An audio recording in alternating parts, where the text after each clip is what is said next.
제가 제주도 사람이라는 거 다 아시죠? 네. 제가 서귀포 중앙초등학교, 중앙국민학교 제9회 졸업생. 네.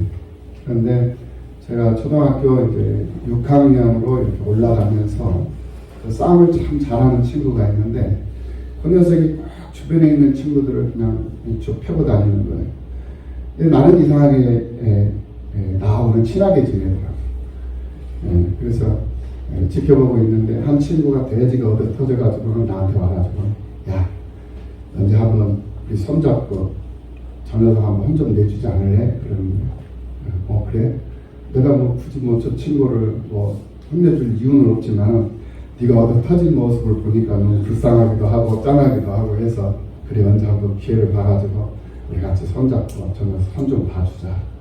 딱 그랬던 거예요. 드디어 이제 기회가 왔어요. 기회가 와가지고 그 친구한테 야, 저 녀석 한번 손 좀 봐주자. 우리 애가 그러니까 좋대.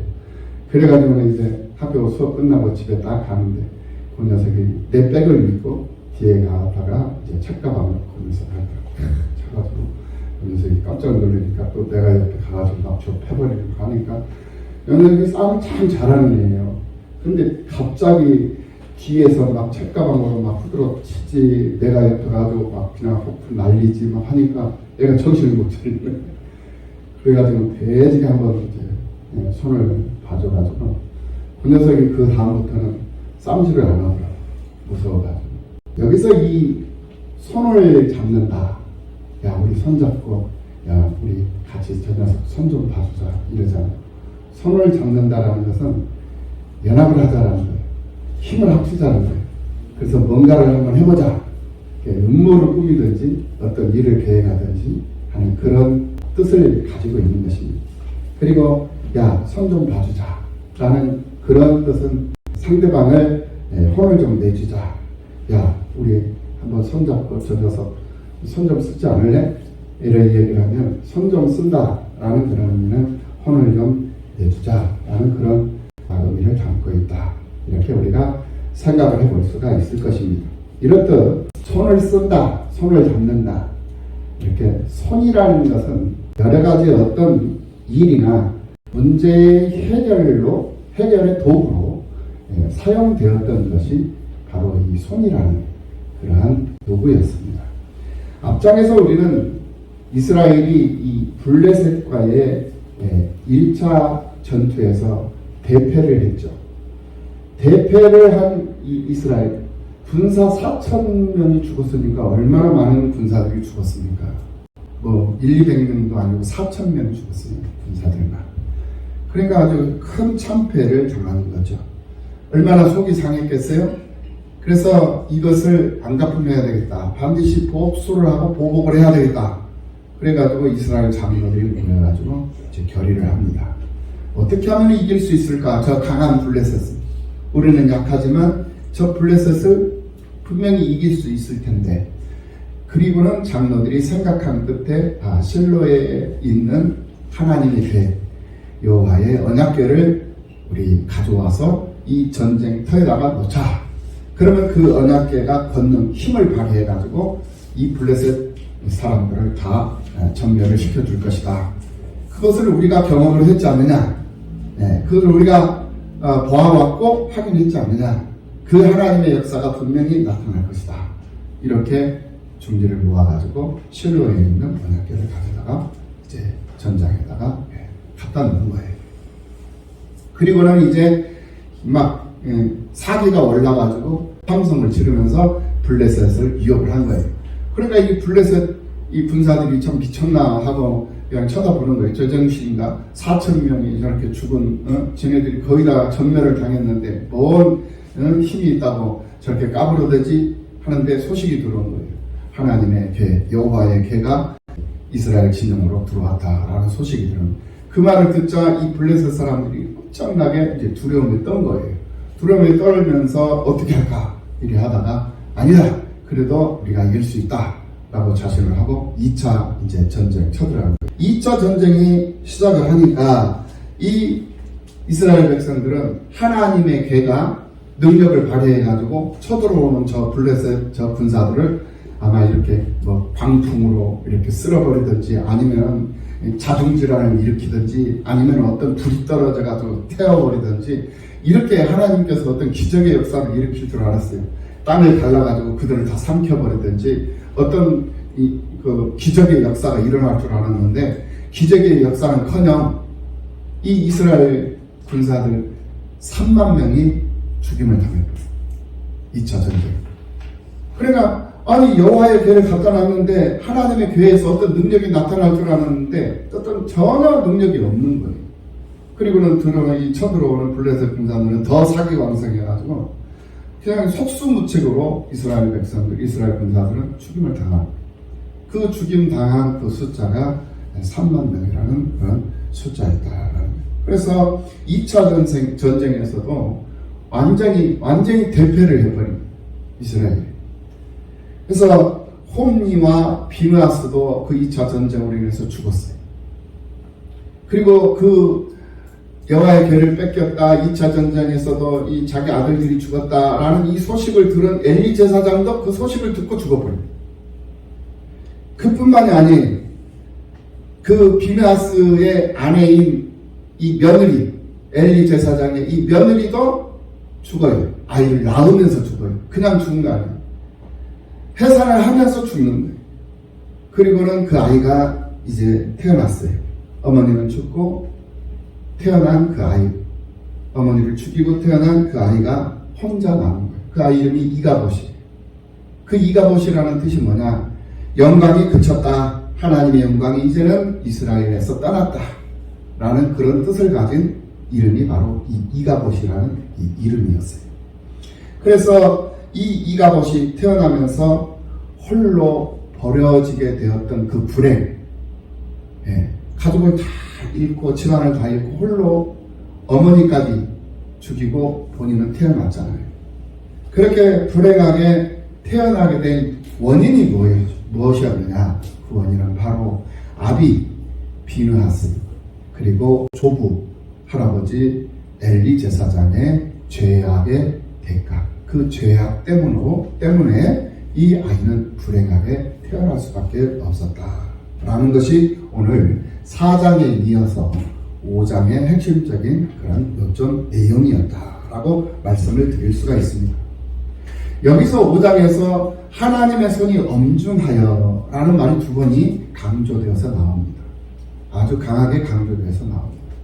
여기서 말하는 이 하나님의 손, 하나님의 이 손이 움직이던 그 시대가 어느 때였느냐? 예수님 오시기 전 1050년경, 예수님 오시기 약 1050년경에 지금 일어났던 일이에요. 그때부터 하나님의 손이 움직이기 시작한 거예요. 이스라엘과 전쟁에서 승리한 이 블레셋 사람들은 하나님의 궤를 빼앗아다가 아스돗이라는 동네에 있는 그 마을에 있는 다곤 신전에다가 이 하나님의 궤를 이제 보관을 하게 된 거예요. 그러니까 전쟁에서 이긴 전리품이잖아요. 전쟁에서 이겨가지고 획득한 전리품. 너희들이 믿는 신을 우리 신이 이겼다 라는 그런 자부심, 그런 통쾌함, 그런 승리감에 취해가지고 하나님의 궤를 다곤 신전에다가 딱 보관을 해놓고 이제 귀가를 한 거예요. 그 다음날 아침에 일어나서 신전에 딱 와서 보니까 다곤 신이 엎어져 있는 거예요.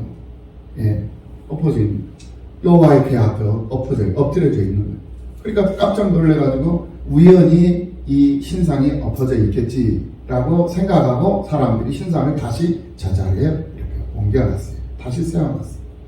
그리고는 이제 뒤돌아가서 또 그 다음날 하루가 그 다음날 또 다시 와서 보니까 이번에는 다곤 신상이 엎어진 것만이 아니라 몸이 두 동강이나 나 있고 머리는 한쪽으로 떨어져 있고 양팔은 문지방에 올려져 있고 완전히 깨부서져 있는 거예요. 파괴가 되어져 있는 거예요.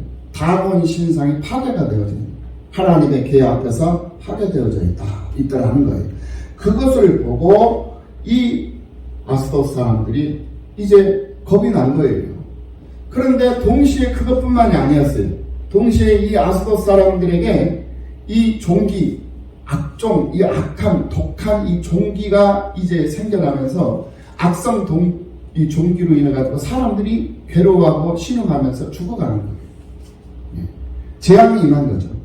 다곤 신상이 깨뜨려지고 동시에 아스돗에 살고 있는 사람들이 감염병, 이 독한 종기, 악독한 이 종기에 사람들이 죽어가더라는 거예요. 그것을 보고 이 일을 어찌해야 될까 하고 아스돗에 있는 사람들이 염려하지 않을 수가 없는 것이죠. 걱정하지 않을 수가 없죠. 그렇다면 이 상황을 어떻게 극복을 해야 할 것인가 라는 그런 생각을 하고 방백들이 이제 모인 거예요. 문제를 해결하자라고 이제 회의를 했는데, 이 블레셋 사람들이 섬기고 있던 이 다곤 신에 대해서 우리가 먼저 한번 생각을 해보겠습니다. 이 다곤 신은 어떤 신이었는가? 이 블레셋이라는 이 나라는 해안선을 기반으로 해가지고 이 무역 문화가 발달되어져 있는 해안 국가였어요. 해안 국가. 그래서 이스라엘은 내륙이잖아요. 내륙인데 이 블레셋은 내륙을 지나서 이 지중해 해안으로 이렇게 연결이 되어 있어가지고 해변에 5 부족으로 이렇게 형성되어져 있는 그런 나라가 이 블레셋이라는 나라였어요.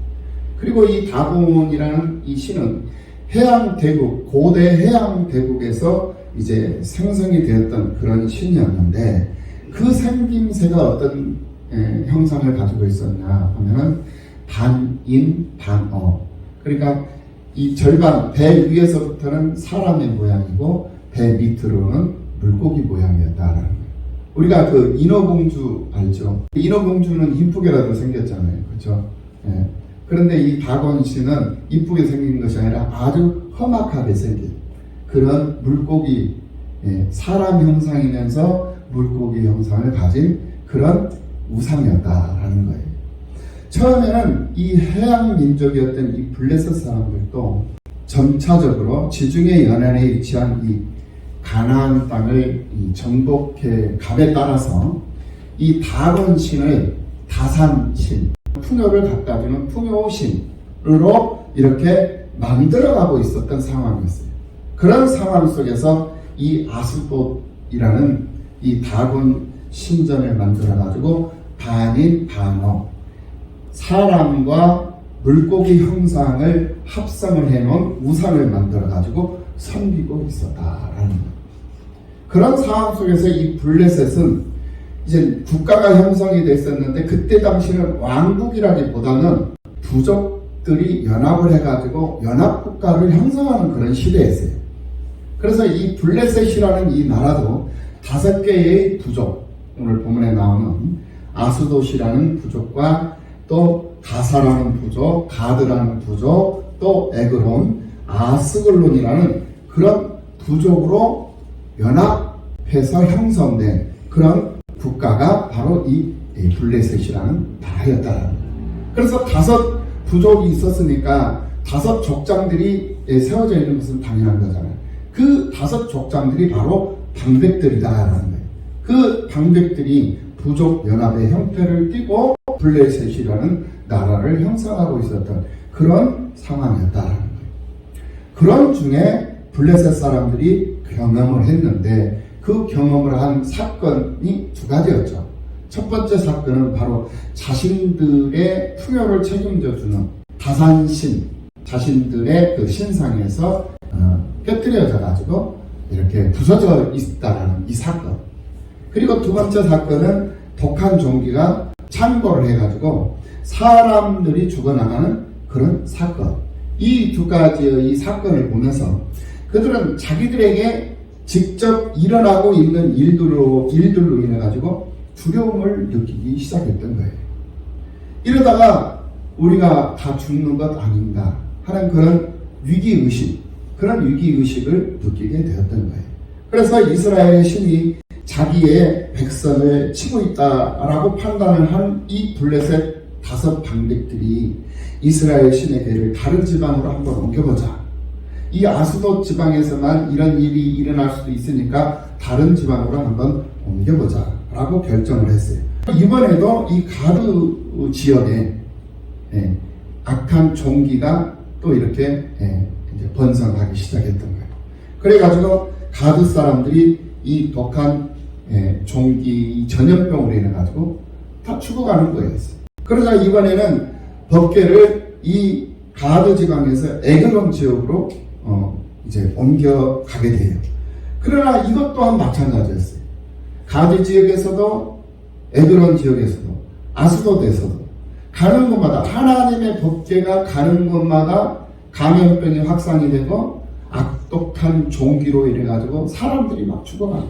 그래서 더 이상 이대로 방치해서는 이 블레셋이라는 이 존립 자체가 이제 어려운 상황 가운데 오게 될 것 같다. 위기적인 상황에 오게 될 것 같다. 라는 그런 극박한 위기의식을 이제 갖게 된 거죠.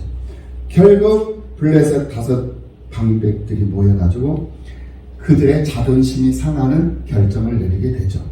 오늘 본문 그 결정이 바로 오늘 본문 11절의 말씀입니다.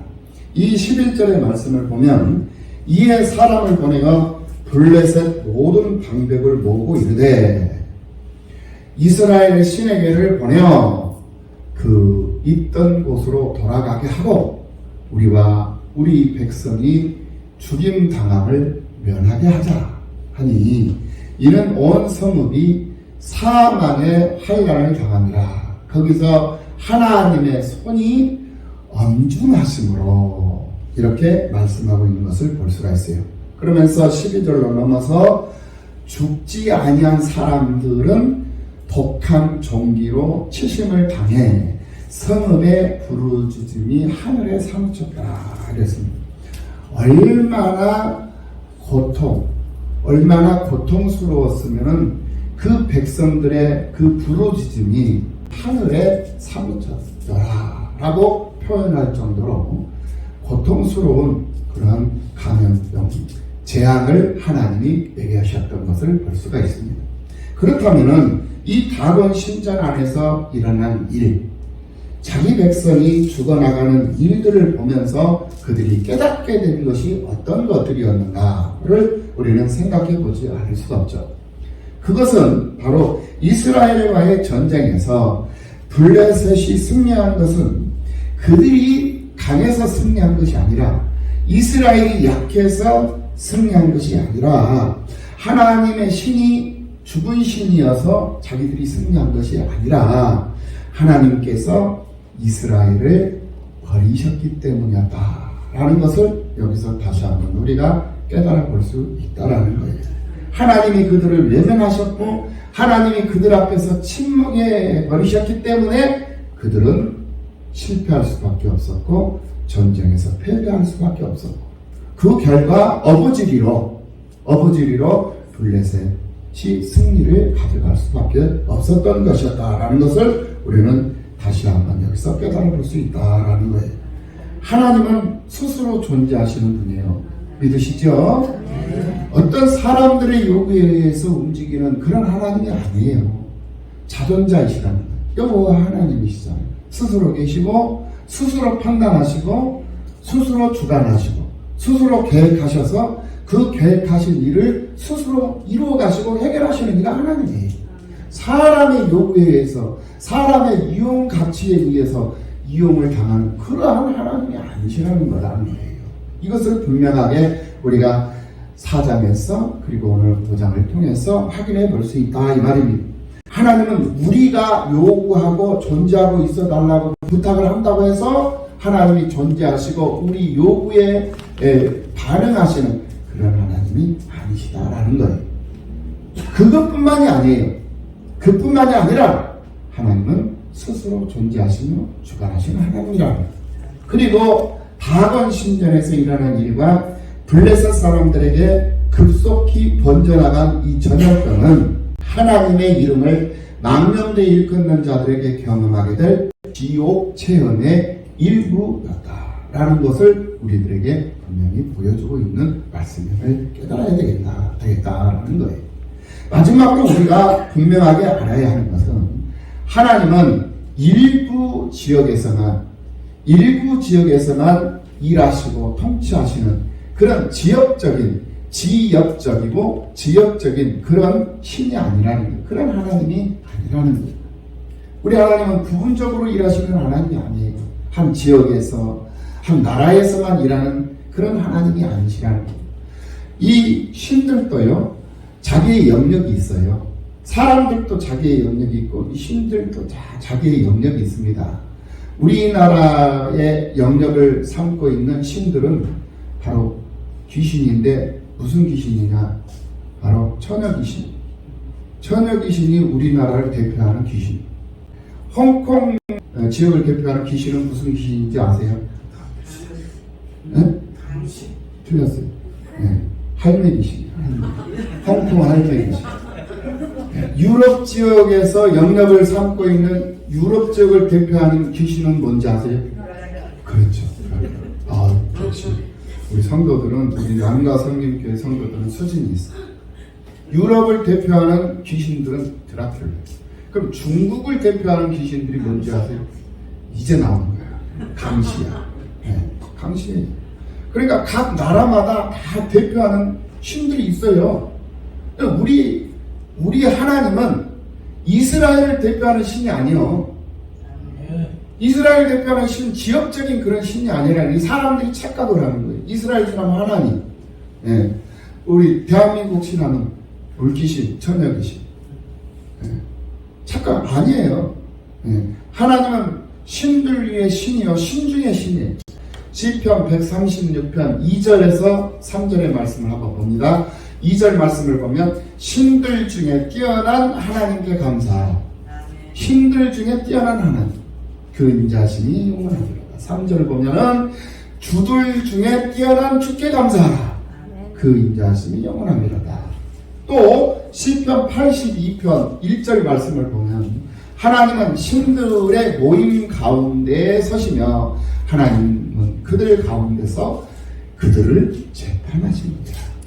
그러니까 신들 중에, 신들 가운데, 신들이 있는데 그 신들 가운데 딱 서서 그들을 하나님이 심판하신다라는 거예요. 하나님은 심판주예요. 당신이 만들었기 때문에 당신이 판단을 해서 심판하시는 권한을 가지고 있는 거거든요. 하나님이 천지를 창조하셨잖아요. 하늘과 땅. 그래서 하늘 세계에도 피조물이 있고 땅의 세계에도 피조물이 있다고 했어요. 그 하늘 세계의 피조물이 천사요, 악마예요. 천사는 하나님 앞에 순종하는 사람, 순종하는 피조물이고, 악마는 하나님을 대적하는 피조물이에요. 그게 바로 사마귀, 사탄, 마귀, 귀신들이더라. 그리고 천사, 가브리엘 천사, 미가엘 천사, 이런 천사들은 다 하나님 앞에 순종하고 하나님의 일꾼된 자로 쓰임을 받는 하나님의 피조물들이에요. 그런데 하나님을 대적하고 하나님의 일을 방해하는 이 귀신들은 하나님의 심판의 대상이 되어버립니다. 마찬가지로 이 땅에서 살고 있는 오늘 우리들, 땅의 세계, 보이는 세계의 피조물들이 있죠. 이 보이는 세계의 피조물들이 누구냐, 무엇이냐? 바로 하나님을 섬기는 자들이 바로 선한 자들이에요. 하나님 앞에 순종하는 자들이 선한 자들이다. 그들이 바로 천사와 같은 성질의 존재들이죠. 그런데 하나님 말씀에 순종하지 아니하고 하나님을 대적하고 하나님을 모른 채 세상을 자기 방식대로 자기 속인에 오른 대로 세상을 살아가는 그런 사람들은 바로 악한 자가 됩니다. 하나님을 대적하는 자들이요, 하나님을 반대하는 자들이기 때문에 척결 대상이 되는 거예요. 심판 대상이 된다라는 거예요. 그러니까 영적 세계에서도 신들, 하나님께 순종하지 아니하는 자들은 심판의 대상이 되는 거예요. 네. 또 사람들도 이 피조 세계, 보이는 세계에서도 하나님 말씀에 순종하지 아니하는 자들은 심판의 대상이 되는 거예요. 이걸 지금 가르쳐 주는 거예요. 그래서 이 영적 세계에서 존재하는 신들이 많이 있습니다. 마귀들도 있고 신들도 있고 홍콩 귀신도 있고 드라큘라도 있고 강시들도 있고 처녀 귀신들도 있고 처녀 귀신들도 동네마다 다 있잖아요. 그래 안 그래요? 이 동네 가면 이 동네 물귀신, 처녀 물속에서 나오는데 물귀신이야. 근데 가만히 보면은 총각 물귀신은 안 보이더라고. 다 처녀 물귀신, 처녀 귀신이거든. 여기 몇 동에 가도, 묘지에 가도, 거기도 천녀귀신이 왔다 갔다. 이 동네마다 천녀귀신들이 다 있어. 똑같은 천녀귀신이야. 다 틀려. 지역 귀신들이죠. 근데 그들을 다 하나님에 모아요. 이제 마지막 때가 되면 그들 다 모아가지고 그들을 하나님이 재판을 해요. 예. 재판 대상이 되는 거예요. 그리고 시편 82편 6절 말씀을 보면 내가 말하기를 너희는 신들이며 다 지존자의 아들들이라. 너희는 신들이며 지존자의 자식들이 지존자가 만들었다 이거요. 예, 만들어냈다. 7절 말씀을 보면 그러나 너희는 사람처럼 죽으며 너희들이 귀신들이고 마귀들이고 악령들을 가지고 있는 나의 대적자들이지만 너희들이 영원히 사는 게 아니다라는 거예요. 예, 영원히 사는 것이 아니고 너희들도 시한부다. 정해져 있는 제한적 존재다. 이 말이에요. 그러니까 너희들도 사람들처럼 죽는다. 고간에 하나같이 너희들도 넘어진다.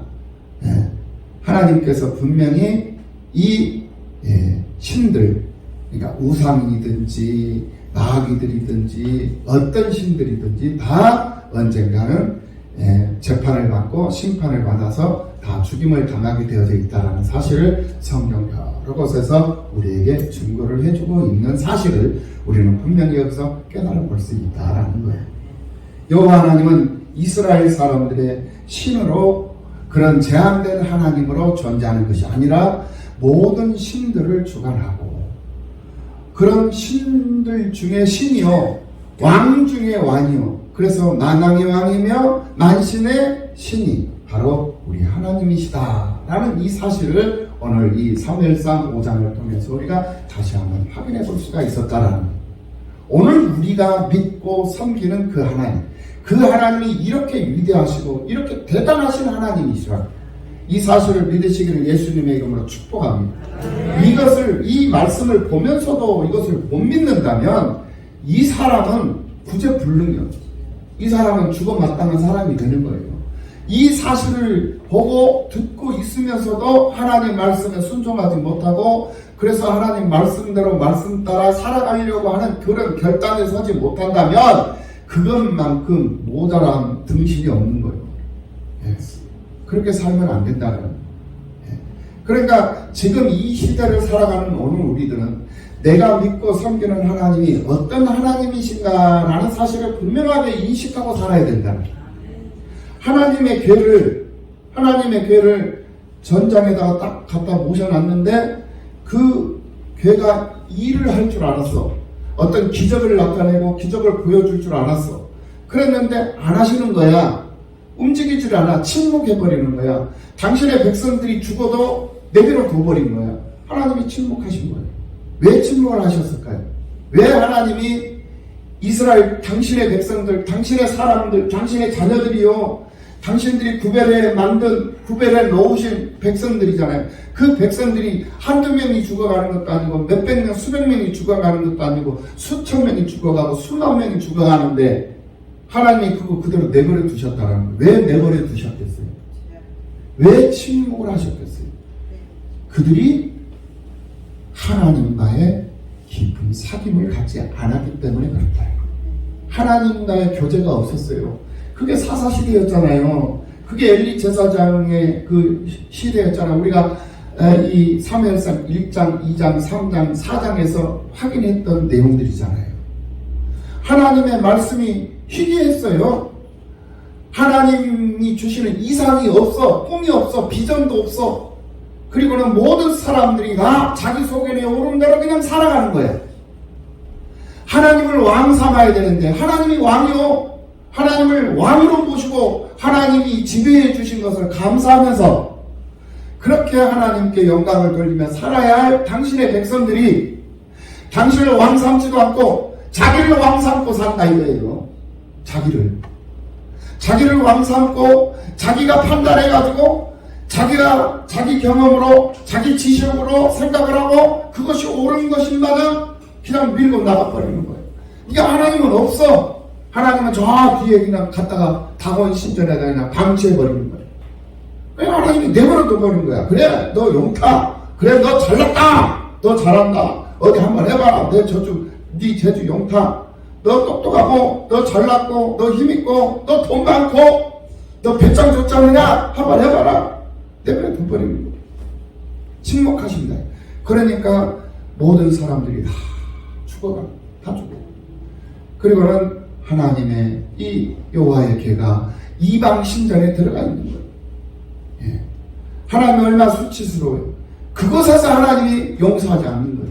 하나님을 망령케 하고 하나님을 짓밟고 하나님을 수치롭게 만드는 그 하나님을 모독하는 그 다곤신, 그 신상, 그 백성들을 하나님 내버려 두시겠어요? 그러니까 사장에서는 하나님이 침묵하셔요. 왜? 사람들이 이용을 당하니까. 하나님이 사람들에 의해서 이용당하는 하나님이 아니요. 그거 보여주신 거예요.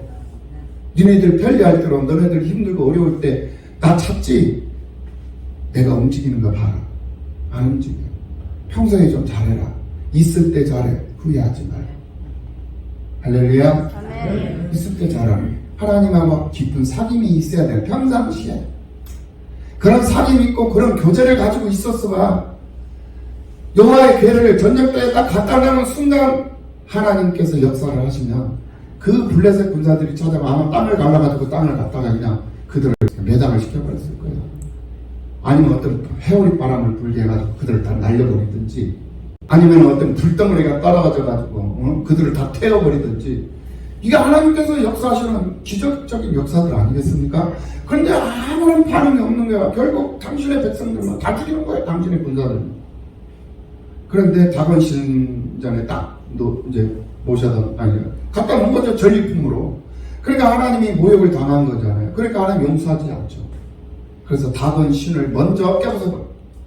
그 다음부터는 그 지역에 있는 아스돗 지역에 있는 백성들에게 악성 종약을 갖다가 막 퍼뜨려가지고 죽어가네요. 감염병. 네. 그 아스돗에서만 그런 것이 아니라 가드, 에브론, 에스블론 막 이렇게 옮겨가면서 하나님이 역사를 하잖아요. 당신을 대적하고 당신을 짓밟는 그 백성들을 모조리 다 감염병으로 다 망하게 만들고 죽임을 당하게 만들고. 그래서 블레셋이 이제 멸종 위기에 이제 처해버린 거예요. 결국 이들이 두 손 들고 하나님의 궤를 이스라엘 백성들에게 다시 돌려보내요. 예. 그게 하나님의 역사. 이스라엘 백성들이 싸운 거 아니에요. 하나님이 혼자서 그냥 싸우시는 거예요. 지금도 마찬가지예요. 지금 이 현실을 우리가 한번 생각해 보십시다. 얼마나 지금 현재 코로나19 그 감염으로 해가지고 2년이라는 세월, 2년 지금 반이 다 돼가고 있어요. 2년 반이라는 세월을 마스크 덮어버렸어요. 얼마나 많은 사람이 죽어요. 요즘에는 5일장 가지고도 이제 안 된답니다. 이제 8일장, 7일장, 8일장까지 넘어가요. 왜? 화장터에 가면 화장을 시켜야 되는데 순번을 기다려야 돼. 그러니까 죽는 것도 이제는 순번 타야 돼. 이제 번호표 뽑고 기다려야 된다니까 죽는 것도. 지금 현재 이 상황이에요. 그러다 보니까 이 장례식장 운영하는 사람들이 요즘에 대박이라. 사람이 막 몇 차례 줄을 서시오. 예. 그런데요 지금 현재. 그러니까 이런 사회적 현상 우리나라뿐만이 아니라 온 세계가 지금 다 아직 언제 끝날지 몰라요. 이게 재앙이라니까요. 하나님이 이 세상을 심판하고 계시는 거예요. 그런데 성경은 사람 3분의 1이 죽는다고 했어요. 3분의 1. 이 세상에 있는 사람 3분의 1이 죽어요. 우리나라도 지금 이제 감염된 그 통계가 나오니까 감염된 사람들이 통계적으로 1,300만 명? 1,300만 명 정도 감염이 됐답니다. 5,500이잖아요, 우리나라. 5천만이 조금 넘는데. 그러니까 지금 현재 20%, 30% 거의 밖에 가고 있는 거예요, 감염. 예. 이것이 언제 정점이 일어나서 언제 끝날지는 모르겠지만, 곧 끝난다 하면서 가는 것이 지금 현재 벌써 1년, 2년이라는 세월이 흘렀잖아요. 언제 어떻게 될지 몰라요. 예. 이런 예측 불허의 이런 상황 속에서, 그럼 우리가 어떤 모습으로 하나님 앞에 세상을 살아가야 할 것인가? 이거 정확하게 우리가 판단을 해야 돼요. 그러니까 얻어 터지고 정신 차리지 말고 얻어 터지기 전에 이 사회적인 현상들을 보면서 깨달으라는 거예요. 그리고 정신 차리라는 거예요. 주일 성수 똑바로 지켜야 돼요. 여러분들의 유익을 위한 말씀임을 깨달으시기를 예수님의 이름으로 축원합니다. 주일은 생명이에요. 아무리 힘들고 어렵고 아무리 급한 일이 있어도 주일을 지키는 일은 그것이 우선이 될 수 없어요. 주일이 우선이에요. 하나님이 우선. 이거는 죽어도 이거는 지켜야 돼요. 아멘.